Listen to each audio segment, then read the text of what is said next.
en direct des courses. Avec la Fédération Anjoumen Centre-Ouest et Oxygène Radio. Ici en direct de l'hippodrome de Montmirail, mais également en direct d'Oxygène Radio. Un grand plaisir, une très belle course encore que nous avons vécue, Anthony. En effet, c'était le Grand Prix de la Ferté-Bernard, prix Fléchard TP, une course remportée par son favori. C'est Amonet de Choiseul qui s'impose le 14 avec Anthony Barrier à l'entraînement de Sylvain Dupont. La deuxième place revient au numéro 12, Gibus d'Arche. La troisième pour le 15, Fiston à Papa. Quatrième, Las Ghost of Fashion. Et puis, donc, au final, les favoris qui sont à l'honneur, qui ont répondu présent dans cette épreuve. Et nous avons le plaisir d'accueillir notre gagnant, Anthony Barrier. Oui, en effet, Anthony, on va parler un petit peu du cheval déjà pour commencer. C'était le cheval de la course, c'était vraiment un très bon engagement. Et puis, finalement, vous avez rapidement installé le cheval en pole position. C'est vrai qu'il est très fort quand il est de l'avant. Il est capable de tout faire. Ça doit être un réel plaisir de le driver. Ah ouais, toujours, c'est vrai que c'est un cheval qui s'est beaucoup amendé. Effectivement, aujourd'hui, il est meilleur devant. C'est un cheval qui aime bien dominer, qui a un super tempérament. On a eu très chaud aujourd'hui parce qu'on a fait une faute sur le coup de frein dans le virage du haut. On a galopé, on est retombé dernier.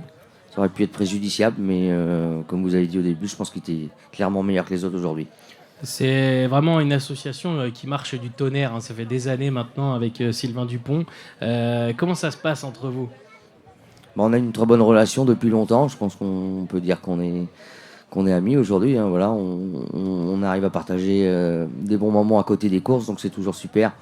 Voilà, c'est quelqu'un de très calme, de très respectueux de ses chevaux, de ses drivers, qui laisse ses chevaux venir dans le temps, qui est jamais affolé, qui est pas, je vais être vulgaire, chiant sur les ordres par exemple. Voilà, il laisse beaucoup faire. Voilà, et c'est quelqu'un qui a compris les courses, qui a compris ses chevaux, et c'est toujours un réel plaisir d'être associé à lui, parce que quand il vous appelle, c'est pas pour être sixième en général. C'est vrai qu'il a vraiment une très grosse, un très gros pourcentage de réussite. Quand il vous appelle, c'est quasiment pancaro à tous les voyages. Bah oui, je pense que dans les 3 premiers, on a un super pourcentage, mais je vous dis, ses chevaux sont toujours très bien mis. Il surévalue jamais ses chevaux, il vise les bonnes courses, et effectivement, quand le téléphone sonne, qu'on voit son nom, on sait que normalement, il y a une belle journée à faire. Et vous avez vécu de grands moments également avec ce Bello romain, et ça continue, finalement, ça perdure. Vous gagnez toujours ensemble. Bah oui, ce Bello, c'était la cerise sur le gâteau. Clairement, le cheval a pris 1 million de gains, on a voyagé pas mal, c'était une période absolument merveilleuse et qui nous a renforcés aussi. Voilà, fallu se relever. D'où là encore sa qualité d'entraîneur, c'est qu'il a su rebondir, parce que c'est jamais évident. On peut avoir un pincement au cœur quand on n'a plus ces chevaux-là, et malgré tout, il travaille toujours, il a une super équipe avec lui, et puis les résultats parlent d'eux-mêmes, il fait une super saison. Donc je lui souhaite clairement de retomber sur un cheval du genre, parce que c'est mérité. Il a une qualité également pour un driver qui est importante, c'est sa fidélité. Clairement, bah oui, quand on bosse dans le calme, on est serein, qu'il n'y a pas de pression inutile, tout va bien. Et puis on se dit que même si ça ne va pas aujourd'hui, on recommencera dans 15 jours. Quand on bosse dans cet état d'esprit-là, en général, normalement ça dure dans le temps, donc c'est toujours agréable de travailler avec ce genre de personnes. On va parler un petit peu de vous, Anthony. Alors, moi, je vous connais bien, mais pour les gens qui ne vous connaissent pas, comment est-ce que vous êtes arrivé dans les courses ? J'ai beaucoup suivi mon père, qui était barman à l'époque, mes parents, et je les ai beaucoup suivis sur les hippodromes les week-ends. Il a toujours été passionné de chevaux. Et voilà, au début, c'était le foot, et puis le virus est venu gentiment comme ça. Et puis on a essayé, puis j'ai eu la chance de tomber j'ai fait des bonnes rencontres, des gens qui m'ont vite fait confiance, qui m'ont vite mis à cheval. Et puis ça s'est engrainé gentiment, mais oui, on a été chanceux. Et ils vous ont mis à cheval par rapport à votre taille ou pas forcément ? Certainement. C'est vrai que vous aviez la taille jockey d'entrée de jeu. Oui, j'étais même beaucoup sollicité pour aller dans le galop au début, parce que j'étais vraiment très léger à 12-13 ans. Mais j'adorais vraiment le trotteur, la mentalité du trot, et aujourd'hui j'ai aucun regret. Et rappelez-nous les patrons que vous avez fait. J'ai commencé dans une petite entreprise, Dominique Motin, où j'ai beaucoup monté tous les jours à répétition. Je pense clairement que c'est là que je me suis formé un petit peu à cheval, qui m'a formé. Après, j'ai été chez Sébastien Poilane, et puis après, je suis rentré ouvrier chez Jean-Baptiste Bossuet 4 ans. J'ai fait 1 an chez Franck Leblanc, et puis j'ai travaillé avec Jean-Paul Marmion pendant 4 ans aussi. Donc tout ça a été très enrichissant. Et là encore, je vous dis, c'est des gens qui m'ont laissé ma chance, qui m'ont laissé me débrouiller un petit peu, et puis j'ai monté des bons chevaux. Plus de 1600 victoires, est-ce que vous êtes fier de ce chiffre ? Est-ce que vous y pensez de temps en temps ou pas forcément ? Oui, je regarde plus souvent devant que derrière, mais effectivement, je me dis qu'il y a des plus jeunes qui ont plus, mais n'étant pas forcément issus du milieu, et puis on n'était pas propice à faire ça. je me dis que c'est très bien. Et puis c'est surtout que j'ai eu la chance de vivre des grands moments avec des super chevaux comme Olga Dubuisouette, Étonnant et c'est Bello et j'en passe. Donc tout ça, tous ces souvenirs-là, ça fait que je suis un homme comblé aujourd'hui, c'est sûr. Est-ce que vous avez un moment particulier qui vous a marqué? Étonnant, un cheval comme Étonnant ou Olga Dubuisouette? Est-ce qu'il y a des chevaux, des moments, des courses qui vous ont marqué en particulier? Ouais, ma première grande, c'était Olga Dubuisouette. Le Cornulier, c'était un moment extraordinaire. Quand vous êtes gamin, vous pensez même pas la monter. Et puis voilà, on a eu, c'était vraiment notre jour, c'était une journée extraordinaire. Et puis les clubs d'Étonnant, je pense clairement que ça a été le plus gros souvenir de ma carrière, parce que voilà, on était partis avec ma femme et des potes, tous les quatre à l'aventure, sans rien connaître, dans l'inconnu, et puis on s'est adapté au moule, et puis c'était une journée magnifique. Donc ouais, celle-là, je pense qu'elle va rester devant un bout de temps. Est-ce que on peut dire qu'Étonnant, c'est le cheval de votre vie? Pour le moment, en tout cas. Oui, clairement. Après, sentimentalement, j'ai eu la chance de rencontrer plein d'autres super chevaux généreux, mais en qualité pure, au niveau moteur. Je pense qu'avec Scipion Dugoutier, c'est les deux chevaux auxquels j'ai eu l'honneur d'être associé qui étaient vraiment des champions. Est-ce que vous avez des nouvelles de lui? Ouais, le cheval retravaille gentiment. Physiquement, il a vraiment repris de l'état. Il finit sa saison de monte, là, il en a encore une quinzaine de jours, mais le cheval retravaille. Il est vraiment beau. Il a du moral. Voilà, on ne crie pas victoire, rien de fait. Il faut qu'il retravaille. On verra à la suite, mais il y a encore un petit espoir pour le revoir un jour, j'espère. On vous a vu également briller cet hiver avec Geisha Speed, également au plus haut niveau. C'est pareil, c'est une victoire qui avait une saveur particulière aussi. Bah oui, Geisha c'est pareil, il y a longtemps qu'on se suit. Les Monclins, c'est une super famille, ils me font confiance depuis longtemps. On s'est toujours bien entendu, même dans les mauvais moments. Donc quand on arrive à attraper le Graal avec ces gens-là et avec ces chevaux-là, forcément, ça fait verser quelques larmes.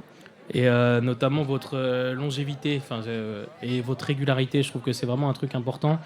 Cette année, vous êtes à 51 victoires, l'an passé 114, 106, quasiment tous les ans, vous dépassez les 100 gagnants.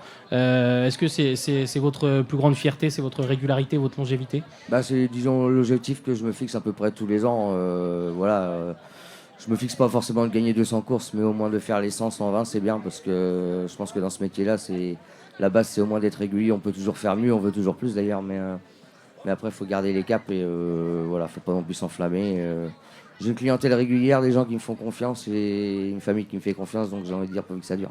Passer des bons moments avec les gens que vous aimez. Exactement. Tout à l'heure, vous parliez de la mentalité du trot. Qu'est-ce que vous aimez dans cette mentalité? C'est des gens assez terriens, des gens qui savent ce que c'est le travail, qui connaissent les déceptions. C'est pas un milieu où on s'enflamme. Voilà, en général, c'est des gens qui savent ce que c'est que de souffrir et puis et de se donner les moyens de réussir. Donc quand on a des belles journées, quand on a des belles victoires, que ce soit ici ou à Vincennes, il n'y a pas de petites victoires, mais quand c'est avec ces gens-là, c'est toujours des super moments. Merci à vous. Vous parliez de gens qui aiment la terre. Justement, on accueille Bruno Fléchard. Vous aimez la terre aussi, puisque vous vous occupez des travaux. Oui, moi je suis effectivement entreprise de travaux publics Fléchard TP. À ce titre, je sponsorise avec la ville de La Ferté-Bernard le Grand Prix donc de l'hippodrome du Perche sartois. Je représente donc aujourd'hui en plus la ville de La Ferté-Bernard, puisque vous savez qu'en cette journée d'exception où les élections sont arrivées sans qu'on s'y attende, il y a forcément moins de représentants de la ville de La Ferté-Bernard ce jour. Donc je suis ravi de remettre le Grand Prix à cette personne. Franchement, ça a été une très belle course. J'avais misé sur vous, donc j'espérais que vous alliez arriver. J'ai eu une petite sueur froide dans la première descente, mais j'ai vu que quand vous avez pris la tête, la messe était dite. Et je vous félicite pour cette prestation avec, malgré tout, des concurrents de très bon niveau. On a la chance en plus d'avoir aujourd'hui une journée qui tient toutes ses promesses, avec un temps qui nous semble favorable, et puis une foule qui est venue finalement assez nombreuse. J'espère que les enjeux seront à la hauteur de la qualité des courses ici. Je voulais surtout saluer le travail aussi de tout l'hippodrome, parce qu'on sait que le temps ces dernières semaines n'a pas été évident. Et aujourd'hui, on court sur une piste absolument parfaite, sans fausse, sans dodane, sans rien. Donc c'est vraiment un plaisir de venir courir là. Donc bravo à vous tous. Voilà, je m'étais empressé dans cette semaine de venir justement donner un coup de compacteur pour essayer d'aplanir cette course pour que tous les concurrents aient les meilleures conditions de course. Et je vous félicite encore de cette prestation. Bravo. Vous êtes, avec votre entreprise, un des premiers à avoir parrainé justement les courses, et notamment avec, vous venez de le dire, avec le prêt de matériel. Oui, par exemple. Et puis, mon papa était aussi président des courses de la Ferté-Bernard. Donc, effectivement, je navigue dans le milieu des chevaux depuis quand même assez longtemps. Un grand merci à vous pour votre fidélité. La 7e course va partir dans quelques minutes avec le prix VNB. Une course au trot monté avec comme favori le numéro 4 Indigo Beach qui n'a qu'à rester sage pour jouer la gagne. Le 5 Isco de Parnière est un chic cheval, il fait toutes ses courses, c'est l'un des favoris. Et puis numéro 3 Ivoire de Corby avait très bien gagné sur l'hippodrome de la Roche-Posay, il vient de se classer 4e, c'était sur l'hippodrome de Jalès, fait partie également des chances. Et puis on a eu Alexandre Chevrier tout à l'heure, assez confiant pour que Harpago roule ce court bien, c'est le numéro 9 dans cette épreuve. Voilà donc pour les favoris de cette course. Anthony, merci. Départ de cette 7e course, le prix VNB dans quelques minutes.